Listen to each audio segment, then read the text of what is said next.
సముద్రం అన్నింటినీ మింగేస్తుంది. కానీ ఈసారి అది ఒకరిని తిరిగి పంపింది. ప్రపంచవ్యాప్తంగా ప్రభుత్వం అనుకుంటోంది రాకీ చనిపోయాడని. కానీ రాకీ ఇంకా చనిపోలేదు, ఇంకా బ్రతికే ఉన్నాడు.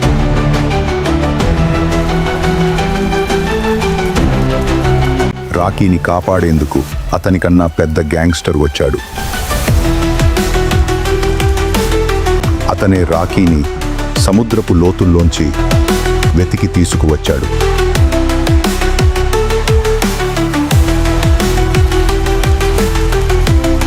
రాకీ ఇచ్చిన హామీని ఇప్పుడు నెరవేర్చే సమయం వచ్చేసింది.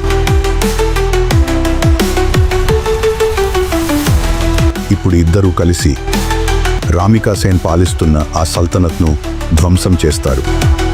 ఆమె ఏలుతున్న రాజ్యాన్ని నేలమట్టం చేస్తారు.